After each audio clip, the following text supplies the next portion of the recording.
예수 그리스도의 종 바울은 사도로 부르심을 받아 하나님의 복음을 위하여 택정함을 입었으니 이 복음은 하나님이 선지자들을 통하여 그의 아들에 관하여 성경에 미리 약속하신 것이라.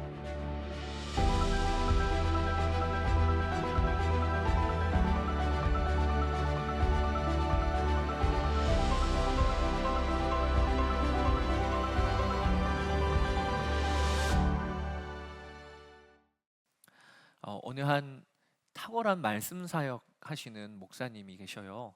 그 목사님에게 후배 목사님들이 오셔서 질문을 하셨답니다. 목사님, 말씀을 그렇게 은혜롭게 그리고 또 잘 전하시는 비결이 있으신가요?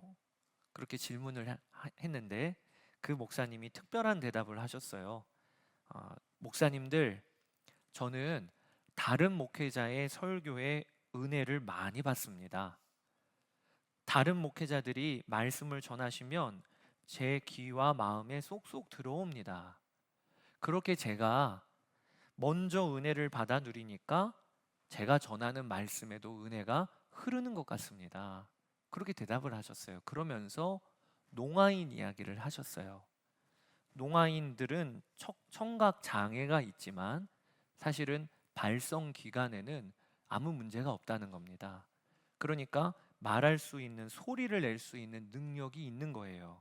그런데 듣지를 못하니까 말도 못하게 되는 것과 똑같이 먼저는 다른 목회자들의 설교에 들을 귀가 열려서 은혜를 누리는 자라야 나도 다른 이에게 말씀을 전하고 은혜를 끼칠 수 있다.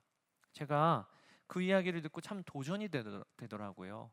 저도 말씀을 전하는 사역자로서 나에게 먼저는 다른 이들의 설교를 은혜롭게 듣고 그것을 누리는 일이 내가 말씀을 전하는데 은혜롭게 전하는 것보다 먼저여야 하는 거구나 라는 것을 알게 되었습니다.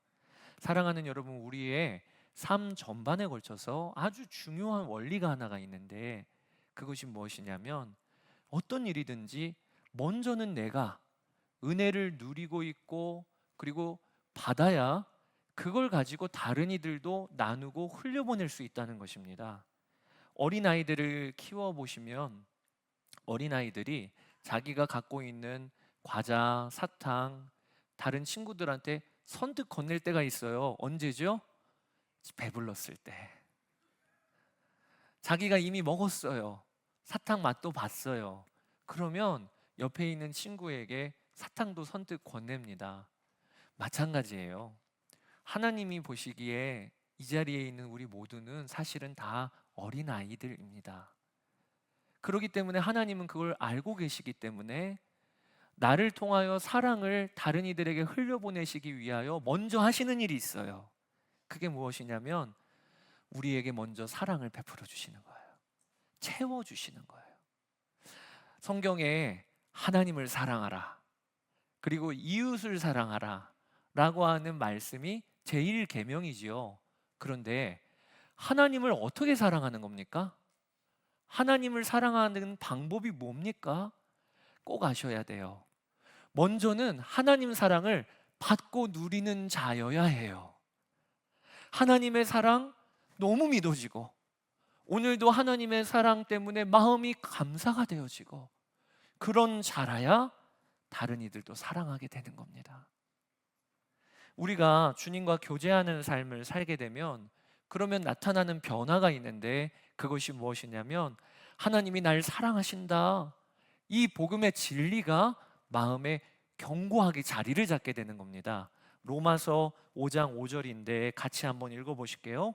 소망이 우리를 부끄럽게 하지 아니함은 우리에게 주신 성령으로 말미암아 하나님의 사랑이 우리 마음에 부은 바 됨이니. 이 로마서 5장 말씀이 구원받은 자의 삶에 일어나는 변화예요. 그런데 어떤 변화가 일어나냐면 하나님의 사랑이 마음에 부은 바 되어지는 정도로 하나님이 폭포수와 같이 나를 사랑하신다, 이게 믿어지는 거예요. 주 날 사랑하신다, 이게 믿어지는 거예요. 구원받은 자에게 나타나는 삶의 변화입니다. 제가 참 좋아하는 찬양이 있어요. 그 찬양의 가사가 주 내 맘에 모신 후에라는 찬양입니다. 주 내 맘에 모신 후에 날 주장하시네. 주께 내 맘 드린 후에 더욱 섬길수록 더 귀한 주님, 이 찬양이에요. 근데 후렴구가 더욱 섬길수록 더 귀한 주님, 더 사랑할수록 주 날 사랑해, 매일 내 맘에 기쁨이 넘치네, 더욱 섬길수록 더 귀한 주님. 여러분, 이것은 특별한 사람에게만 허락된 은혜가 아니에요. 예수를 믿는 우리 모두에게 주님의 디자인은 사랑받고 충만해서 흘려보내고, 그래서 사랑의 선순환이 일어나는 거예요. 이게 우리 그리스도인들에게 주신 하나님의 특별한 은혜입니다. 하나님 사랑 누려야 다른 이에게 흘려보낼 수 있는 거예요. 제가 선한목자교회에서 한 간사님이 교회 사역 지원을 하셨는데 인터뷰를 본 일이 있었습니다. 근데 지원서에 보니까 눈에 들어오는 게 얼마 전에 그분이 아이를 임신했다가 유산을 하셨어요. 그러니 큰 아픔을 겪으신 거죠.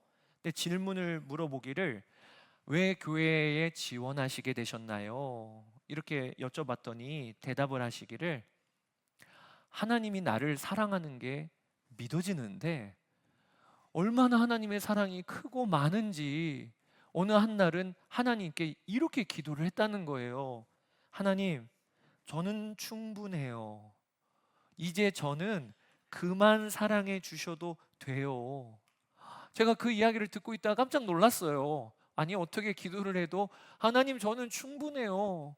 이제 저는 그만 사랑해 주셔도 돼요. 이렇게 기도할까 말이에요. 그런데 그러면서 제가 하나님의 사랑을 받기만 해서는 안 될 것 같아서 그 사랑을 나누고 다른 성도들을 섬기고 싶어서 지원하게 되었습니다. 합격. 그 다음쯤은 물어볼 필요도 없어요. 그냥 합격. 아, 이러면 됐다. 하나님 사랑이 너무 많아서 저는 진짜 그만 주셔도 되고 다른이 사랑할 수 있도록 제가 다른이 섬길게요. 아, 그러면 무슨 사역을 해도 뭐가 문제겠어요? 합격이에요, 합격. 여러분, 성경에서 요구하는 그리스도인의 사랑은요, 하나님이 사랑해라, 사랑해라, 이런 율법을 주셨으니까 내가 순종하려고, 나한테는 사랑이 없는데 쥐어짜고 쥐어짜는 그런 사랑이 아니에요. 성경에서 말하는 그리스도인의 사랑은요, 하나님이 먼저는 나를 사랑으로 채워주셔서 그 사랑이 막 넘치고 넘치니까 나가 혼자 이 사랑을 받기에는 아까운 거예요. 나 혼자 이 사랑을 받기에는 너무 넘치는 거예요. 그래서 다른 이에게 흘려보내는 거예요. 그게 성경에 말하는 사랑의 모습이에요. 요한복음 7장 38절 같이 한번 읽어보겠습니다. 나를 믿는 자는 성경의 이름과 같이 그 배에서 생수의 강이 흘러나오리라. 여러분, 이 역사가 이루어지셨나요? 이 역사를 경험하고 계신가요? 오늘 사도 요한이 본문에 너희에게 내가 새 계명을 주노라. 그런데 그 새 계명의 내용이 무엇이냐면 형제 자매를 미워하지 말고 사랑해라 라고 하는 계명이에요. 8절에서 10절입니다. 나는 다시 여러분에게 새 계명을 써보냅니다. 빛 가운데 있다고 말하면서 자기 형제 자매를 미워하는 사람은 아직도 어둠 속에 있습니다. 자기 형제 자매를 사랑하는 사람은 빛 가운데 머물러 있으니 그 사람 앞에는 올무가 없습니다. 형제 자매를 미워하지 말고 사랑해라. 이게 새 계명이라는 거예요. 그런데 요한이 이 계명을 왜 주었냐? 너희가 하나님을 알고 있지 않냐? 하나님을 알고 있는 너희들이니까 형제자매 미워하면 당연히 안 되는 거야 라고 이야기하고 있는 거예요. 그게 13절에서 14절입니다. 여러 번 반복되고 있어요. 제가 읽어볼게요. 아버지 되니 여러분, 내가 여러분에게 이 글을 쓰는 까닭은, 이 새 계명이죠. 이 글을 쓰는 까닭은 여러분이 태초부터 계신 분을 알고 있기 때문입니다. 어린이 여러분, 내가 여러분에게 이 글을 쓰는 까닭은 여러분이 이미 하늘 아버지를 알고 있기 때문입니다. 아버지 되니 여러분, 내가 여러분에게 이 글을 쓰는 까닭은 여러분이 태초부터 계신 분을 알고 있기 때문입니다. 그러니까 오늘 말씀의 구조는 무엇이냐면 형제자매 미워하지 말고 사랑해라. 그 이유가 뭐냐? 너희들이 하나님 알고 있지 않니? 아비 된 여러분, 어린이 된 여러분, 젊은이 여러분, 여러분이 하나님을 알고 계시지 않습니까? 그러니 형제자매 미워하지 말고 사랑하라는 것. 근데 여러분이 알고 있다는 게 뭘 의미하는 거지요? 하나님이 나를 사랑하고 돌보고 계시다는 걸 알고 누리고 있다고 하는 의미예요. 여기 나와 있는 알다라고 하는 헬라어 기노스코라고 하는 단어는요, 그저 읽었어, 나 읽어봤어, 하나님이 나 사랑하시라고 하는 거 나는 머리로는 알고 있지, 이런 지식적인 습득을 말하는 게 아니에요. 이 기노스코의 히브리어는 야다에서 비롯된 건데, 이 야다라고 하는 알문요, 부부가 잠자리에서 서로를 안다고 할 때 경험하고 서로를 깊이 교제하고 서로에 대하여 깊이 이해하고 함께 살고 이럴 때 안다고 하는 의미인 거예요. 여러분들은 하나님의 사랑을 경험하고 있잖아요. 오늘도 이 자리에 우리가 와 있는 이 자체가 하나님 사랑을 경험하고 있는 증거예요. 뿐만 아니라 우리가 경험한 하나님의 사랑의 가장 최고가 뭡니까? 우리 죄를 주님이 용서하셨어요. 품어주셨어요. 그게 우리가 경험하고 누린 하나님의 사랑입니다. 12절이에요. 같이 한번 읽어보겠습니다. 자녀되니 여러분, 내가 여러분에게 이 글을 쓰는 까닭은 그의 이름으로 여러분의 죄가 용서함을 받았기 때문입니다. 죄는 내가 졌는데 그 죄에 대한 형벌을 예수님이 담당하셨어요. 그리고 예수님은 나의 죄를 위하여 십자가 지시고 나서는 내 죄를 기억조차 하지 않을 정도로 용서하고 계셔요. 이 은혜를 이 자리에 있는 우리 모두가 다 받아 누렸어요. 이걸 우리가 경험했어요. 이 은혜를 우리가 누리고 있음을 꼭 오늘 붙드시게 되기를 축복합니다. 어느 초등교사가 쓴 감동적인 시가 있는데 제가 그대로 읽어드릴게요. 수업이 끝났다. 한 아이가 떨리는 입술로 내 책상 앞에 왔다. 선생님, 새 종이가 있나요? 이번 건 망쳤어요. 나는 온통 얼룩진 종이를 받고 깨끗한 새 종이를 주었다. 그리고 그 아이의 지친 마음을 향해 속삭였다. 얘야, 이번에는 더 잘해보렴. 하루가 끝났다. 나는 떨리는 마음으로 보좌 앞에 갔다. 주님, 새 날이 있나요? 오늘은 망쳤어요. 주님은 온통 얼룩진 내 날을 받고 깨끗한 새 날을 주셨다. 그리고 나의 지친 마음을 향해 속삭이셨다. 얘야, 이번에는 더 잘해보렴. 여러분, 어저께까지 망쳤어요. 지난 한 주간을 돌아보면 부끄러워요. 그런데 주님은요, 그 망친 날을 받으시고 오늘 우리에게 새 날을 주셨어요. 그래서 사실 오늘 이 자리에 우리가 있는 거잖아요. 그러니까 우리는 알고 있어요. 우리는 경험하고 있어요. 이 일에 대하여 정말 경험하고 누린 자라면 요한이 이야기하기를 형제자매 미워하는 거 아니야. 형제자매를 마땅히 사랑하는 거야. 이렇게 오늘 본문이 구조가 이루어져 있다는 것입니다. 오늘 본문에 보면 옛 계명과 새 계명이 헷갈려요. 아니, 요한이 옛 계명을 씁니다 했다가 그 다음 절에는 곧바로 새 계명을 씁니다 했다가 이 헷갈리는 구조로 되어 있어요. 7절, 8절을 한번 보실게요. 사랑하는 여러분, 내가 여러분에게 써보내는 것은 새 계명이 아니라 여러분이 처음부터 가진 옛 계명입니다. 그 옛 계명은 여러분이 들은 그 말씀입니다. 분명히 나는 옛 계명을 써보낸다고 했어요. 그런데 곧바로 그 다음 절에 나는 다시 여러분에게 새 계명을 써보냅니다. 이 새 계명은 하나님께도 참되고 여러분에게도 참됩니다. 이게 무슨 뜻일까요? 옛 계명과 새 계명 이런 이야기를 하는데 여러분, 옛 계명은 뭡니까? 하나님 사랑, 이웃 사랑이 옛 계명이에요. 마태복음 22장에 보면 한 율법학자가 예수님께 나와서 묻습니다. 선생님, 구약에 있는 어느 계명이 가장 크니까? 그때 예수님께서 뭐라고 대답을 하셨냐면 주 너의 하나님을 사랑하라 하셨어요. 마음을 다하여 뜻을 다하여 정성을 다하여 주 너의 하나님을 사랑하라. 그리고 둘째도 그와 같으니 내 이웃을 내 몸과 같이 사랑하라 하셨어요. 이게 가장 첫째 되는 계명이다. 이게 전부라는 뜻이에요. 그러니까 예수님께서는 옛 계명이 뭐냐? 주 너의 하나님을 사랑하고 이웃을 사랑하라고 하는 옛 계명입니다. 사도 요한이 그걸 써 보냈다는 거예요.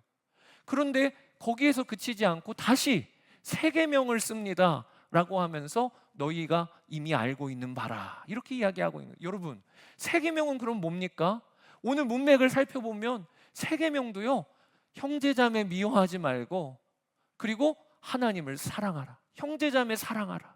세상을 사랑하지 말고 하나님을 사랑하라. 그러니까 새 계명도요, 하나님 사랑, 이웃 사랑인 거예요. 그럼 진짜 헷갈리죠. 아니 이게 굳이 하나님 사랑, 이웃 사랑이 옛 계명도 그 내용이고 새 계명도 그 내용이면 굳이 왜 이렇게 구분을 하냐 말이에요. 오늘 우리가 잘 알아야 합니다. 옛 계명과 새 계명의 차이가 있어요. 어떤 차이냐? 옛 계명은 구약을 대표하죠. 새 계명은 신약이에요. 그 사이에 무슨 일이 벌어졌습니까?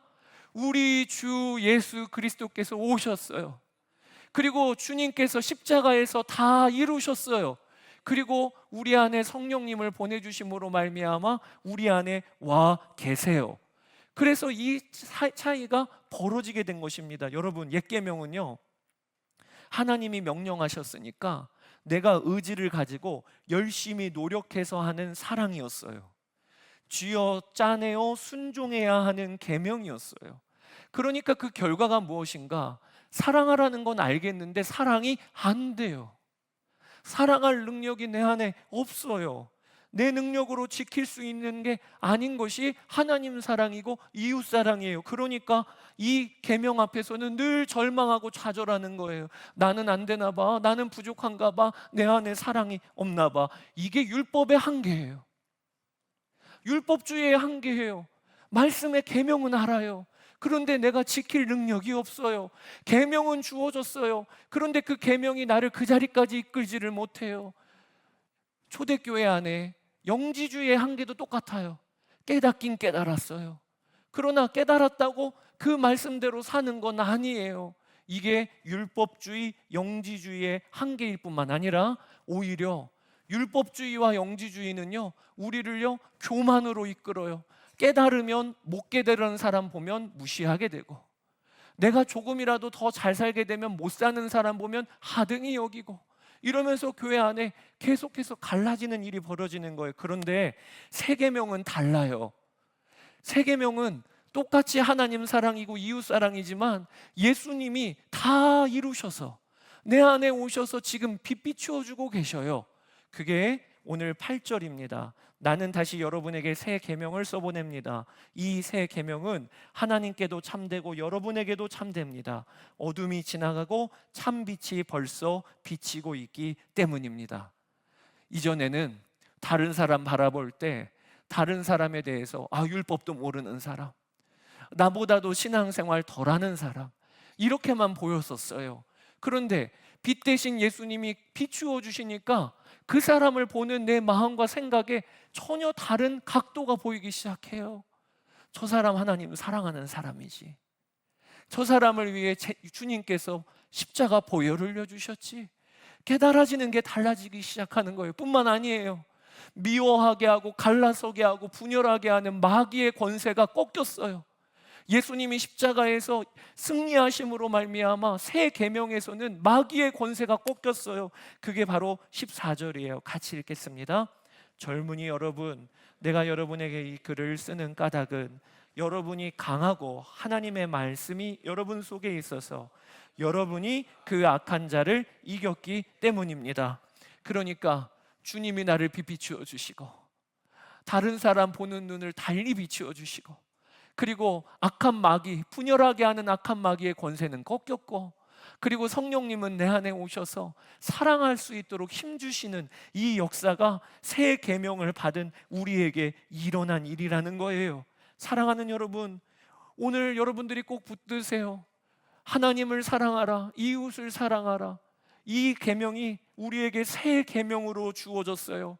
이 말은 무슨 얘기냐면 사랑하라가 아니고 사랑하게 됩니다. 사랑하게 됩니다. 왜요? 성령님이 내 안에 오셔서 도우시니까. 이걸 믿는 거예요. 사랑하라고 하는 힘을 주시는 거예요. 무엇보다도 하나님이 우리에게 먼저 사랑으로 채우시고 채워주십니다. 왜? 나누고 흘려보낼 수 있도록. 나를 채우셔서 그게 생수의 강처럼 흘러갈 수 있도록 주님은 지금도 일하고 계시는 거예요. 내가 사랑한다고 하면 실패죠. 주님이 나를 통하여 사랑하신다고 하면 성공이에요. 이걸 믿는 겁니다.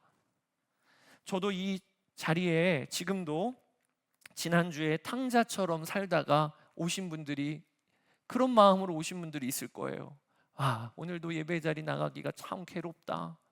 하나님 보실 때 내가 정말 지난 한 주 부끄럽게 살았는데, 이런 마음으로 오신 분들이 계십니까?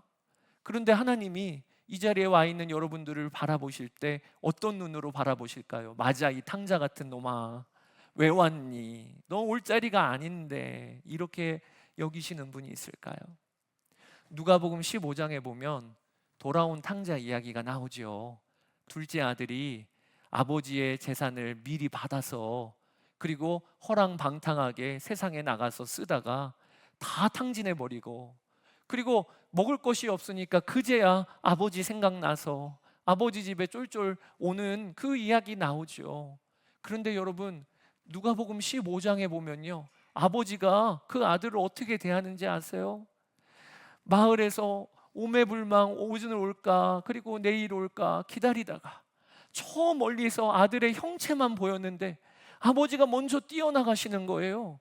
그러면서 이 아들을 향해서 탕자야 왔구나. 아닙니다.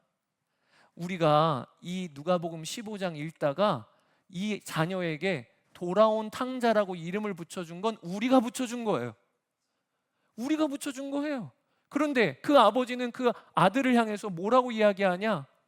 죽었다가 살아난 내 아들아, 잃어버렸다가 되찾은 내 아들아, 이렇게 이야기하는 게 그 아버지의 고백이듯이, 여러분 오늘도 지난 한 주간 동안 주님 저 다 망쳤어요, 저 이렇게 왔어요 할 때 여러분들을 향해서 너는 내 보석이야, 너는 내 아들 예수 그리스도로 산 나의 소유야, 이게 하나님이 우리를 대하시는 일이에요. 이거를 우리가 경험하고 누리니까 다른 사람을 대하고 할 때 잣대가 전혀 달라지는 거예요. 유정옥 사모님이 목회를 하시기 전에 시장에서 점포를 운영하셨대요. 그런데 그 점포에 겨울이 되면 얼마나 추운지 그 시장 같은 길거리에서 그 상인들이 온몸이 다 언 상태로 그렇게 물건을 파시는 일을 하셨는데, 한 번은 자기가 점포 한켠에 칸막이를 치고 기도실을 만드셨답니다. 하나님이 나를 구원하신 게 너무 감사해서 일하다가도 수시로 들어가서 기도실을, 그리고 나서 그 기도실 안에 그 난로를 하나 설치하셨대요. 그래서 난로를 늘 따뜻하게 틀고, 그리고 주변에 있는 상인들 중에서도 기도할 사람은 들어오라고 광고를 한 거예요.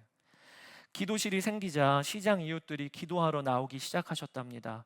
추운 겨울에 난로를 두어 기도할 수 있도록 하니까 사람들이 참 즐겨하는 장소가 되었대요. 그런데 얼마 지나지 않아서 한 이웃분이 말썽을 부리기 시작한 거예요. 김 집사님이라고 하는 분이 기도실에 들어가면 기도는 딱 3분 하더래요. 그리고 나서는 뭐 하냐?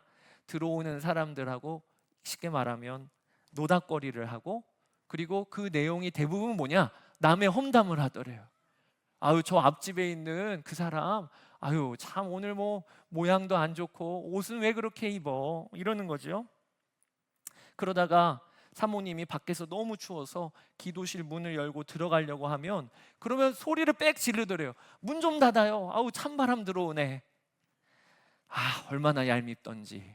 하루는 기도를 하셨는데 정직한 기도를 하셨대요. 주님, 저는 김영춘 집사 미워요. 기도는 3분도 하지 않고 세상 잡담만 해서 다른 사람 기도나 방해하고, 그래서 내일부터는 이곳에 아예 오지 못하게 단단히 조치를 취해야겠어요.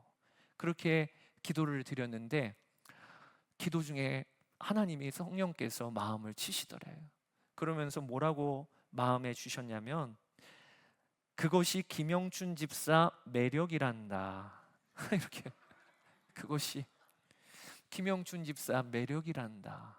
그러면서 주님이 너는 왜 내가 만든 자녀 내 딸을 그리 미워하느냐? 내게는 그게 그 아이의 매력으로 보이는데. 그래서 사모님이 그 기도 응답 받은 날 글의 제목을 그것이 그 사람의 매력이야. 하나님의 사랑을 받으면 보는 눈이 달라지는 거예요. 사랑하는 여러분, 이번 한 주간 동안 살면서 가시같이 찌르는 사람이 있었나요? 나하고는 너무 달라 저 사람, 그런 사람이 있었나요? 내가 보기에는 가시죠. 내가 보기에는 왜 저런지 모르겠죠. 하나님 눈으로 보시기엔 그게 그 사람 매력이에요. 하나님 눈으로 보시기에는 내가 지은 자녀예요. 그러니까 우리도 그 사랑을 받았거든. 다른 사람을 볼 때도 성령께서 우리로 하여금 그런 사랑을 할 수 있도록 도와주신다니까요. 이걸 우리가 정말 믿는 겁니다. 하나님 사랑을 정말 누리면 우리 사랑의 범위가 달라져요. 점점 넓어져요. 나와 다른 사람이 있으면 오히려 그 사랑과 하나됨으로 내 삶은 풍성해져요. 이게 그리스도인들이 누리는 형제 사랑, 자매 사랑인 거예요. 저는 목회하다가 보면 절망이 될 때가 있을 때가 있어요. 그게 우리 성도들로 인하여가 아니고 내 마음이 왜 이렇게 비좁을까? 왜 이렇게 품어지지를 못하고 내 마음이 왜 이렇게 정말 콩알만해서 저 성도도 이 성도도 이런 성도도 다 품을 수 있어야 될 텐데 난 왜 그렇게 못할까? 특별히 이번 한 주간도 그걸로 몸부림을 쳤어요.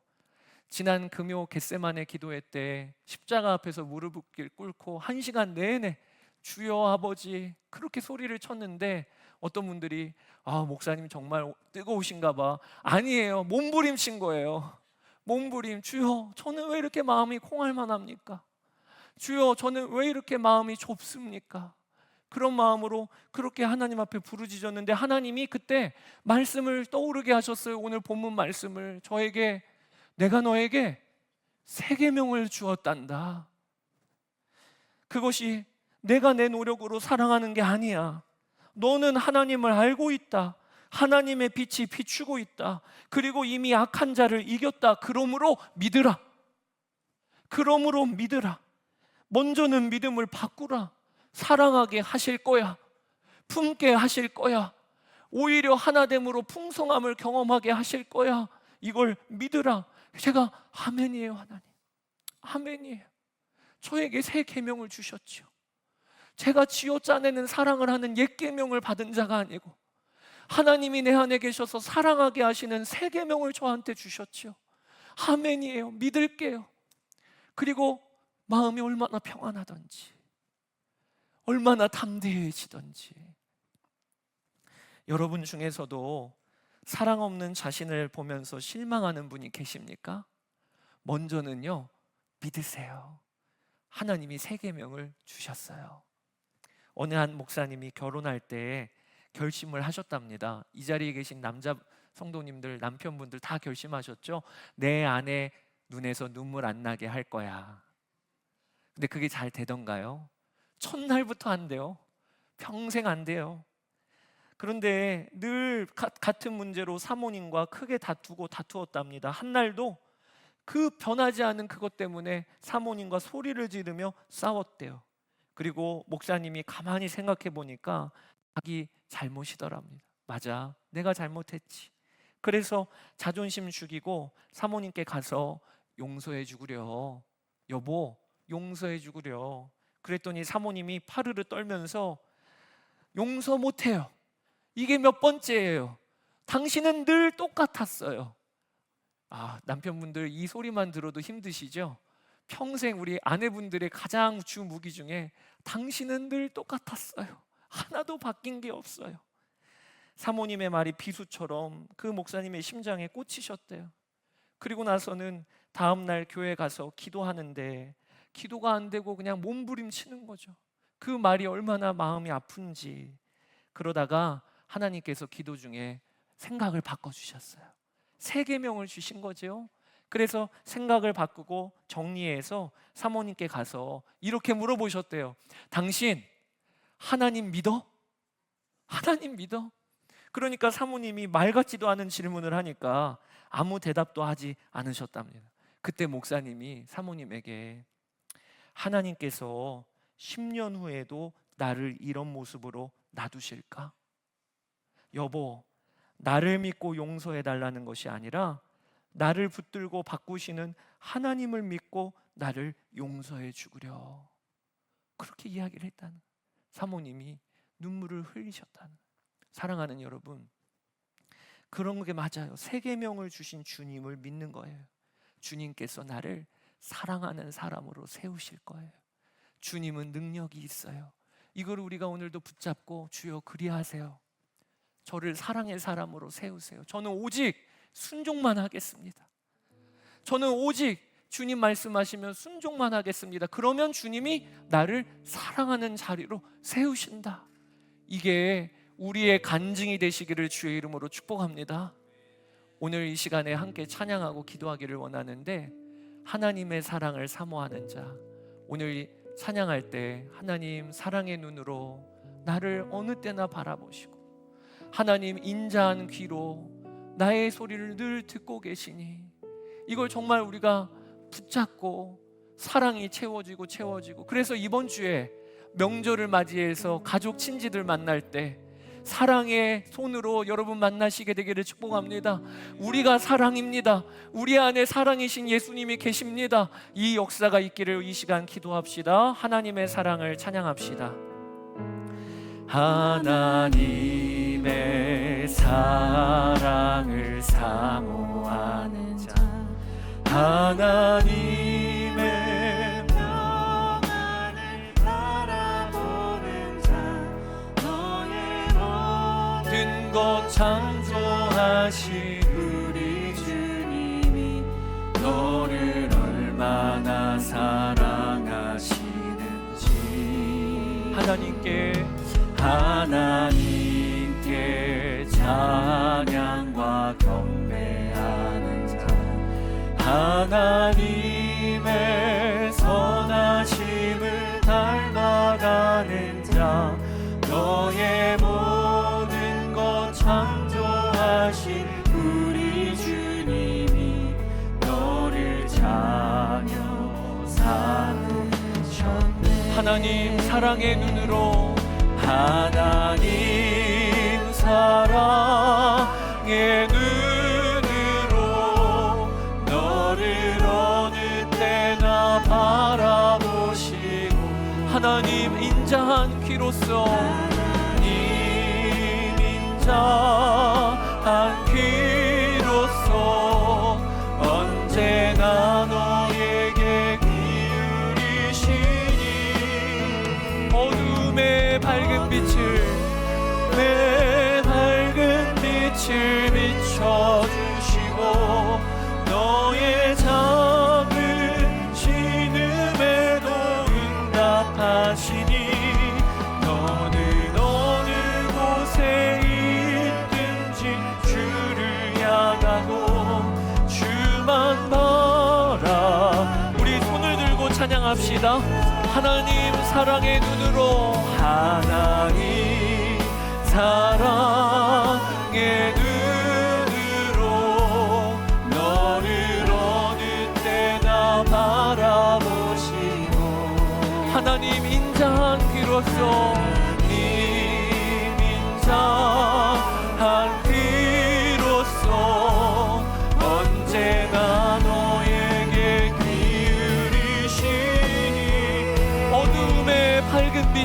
비춰주시고 밝은 빛을 비춰주시고 너의 작은 신음에도 응답하시니 너는 어느 곳에 있든지 주를 향하고 주만 바라보지라. 이 시간에 우리 함께 기도하게 되기를 원합니다. 왜 이렇게 사랑에, 하나님의 사랑에 의심이 많은지, 상황만 조금 바뀌어도 하나님 사랑하는 게 맞나? 믿음이 흔들리는 경우가 얼마나 많은지, 이 시간에 우리가 이 시간 기도하기를 원하는 것이 하나님의 사랑을 오해 없이 누리며 오해 없이 받으며 하나님의 사랑을 분명하게 믿음을 뿌리를 내리고 살게 하여 주십시오. 하나님이 오늘도 새날을 주셨고 하나님이 오늘도 나를 귀히 여기시게 보시는 이것이 하나님 진리임이 우리에게도 분명하게 고백이 되어지게 하여 주옵소서. 우리 주의 이름 한번 부르고 기도하며 나아가겠습니다. 주여, 아버지 하나님, 하나님의 사랑을 우리가 정말 말씀대로 믿고 하나님의 사랑에 의심이 없이 하나님 우리가 붙들고 아멘하게 되기를 원합니다. 하나님이 아들 예수 그리스도를 내어주시기까지 하나님이 나의 모든 죄가를 건지시고 아버지 하나님 담당하시고 아버지 오늘도 우리에게 새날을 주셔서 오늘도 우리를 하나님 탕자라 여기지 아니하시고 나 사랑하는 나의 아들 사랑하는 나의 딸이라고 여기셔서 오늘도 이 자리에 우리가 와 있음을 믿습니다. 하나님의 사랑을 오해 없이 받아 누리는 자들 다 되게 하여 주소서. 하나님의 사랑을 가감없이 받아 누리고 하나님 그 사랑에 힘입어 사는 우리의 삶이 될 수 있도록 아버지 하나님 역사하여 주시기를 원합니다. 오늘도 아버지 하나님 예배 가운데 내가 너를 사랑하여 내 아들을 주었단다, 내가 너를 사랑하여 내가 오늘도 너와 함께 있단다 말씀하시는 주님의 말씀에 아멘하며 반응하며 그 말씀에 아버지 우리의 믿음의 뿌리를 내리게 하여 주시기를 원합니다. 하나님 주님이 우리를 사랑하시는 그 사랑을 아버지 누리며 사는 자 되게 하소서. 넘치는 자 되게 하소서. 감사합니다. 주님 우리 연이어 기도하기를 원합니다. 하나님은 우리에게 세 계명 주셨어요. 사랑하라가 아니라 사랑하게 하시는 거예요. 사랑의 사람 되게 하시는 거예요. 이거 정말 믿고 오직 이 시간에 결단합시다. 저 순종만 하겠습니다. 하나님이 말씀하시고 마음을 주시면 한 걸음 한 걸음 순종하려 걷다가 보면 하나님이 결국 나로 하여금 사랑의 사람으로 세우실 그날이 올 줄 믿습니다. 우리가 그렇게 오늘 결단하며 이번 한 주간도 우리 가족 친지를 만날 때 사랑만 하게 하여 달라고 주의 이름 한번 부르고 기도하며 나아가겠습니다. 주여, 아버지 하나님, 우리가 아버지 하나님 사랑만 하며 나아가게 되기를 원합니다. 아버지 하나님 우리가 사랑의 사람 되게 하신 우리 주님의 역사를 믿습니다. 아버지 지어 짜내는 사랑이 아니라 나를 통하여 주님이 사랑하게 하시고 나를 통하여 하나님 주님이 사랑하게 하시는 그 역사가 아버지 있으니 오직 순종만 하며 저희가 나아갑니다. 하나님 말씀하시면 순종하고 하나님 우리를 이끌어가시면 그 길 따라 걷다가 보면 하나님 결국에는 우리를 사랑의 사람, 사랑의 사도, 사랑의 향기를 바라는 사람으로 우리를 세우실 줄 믿습니다. 아버지 이번 한 주간에도 우리 가족 친지들을 만나는 명절입니다. 오직 사랑만 하게 하소서. 오직 섬기게만 하소서. 오직 하나님의 사랑으로 하나님 우리 가족 친지들을 대하게 하여 주옵소서. 나의 주 나의 아버지 하나님 우리로 하여금 아버지 사랑의 증인 되기를 하나님 원합니다. 모든 매울교회 성도들 안에 사랑의 기운이 일어나게 되기를 원합니다. 주님이 바라보시는 눈으로 다른 이를 바라보게 하시고 주님이 품으시는 마음으로 우리도 다른 이를 품게 하여 주옵소서. 아버지 주여 감사합니다. 나의 주님 오늘도 하나님의 은혜로 우리를 이끌어주시니 주님을 찬양합니다. 아버지 하나님 우리의 마음을 새롭게 하소서. 감사합니다.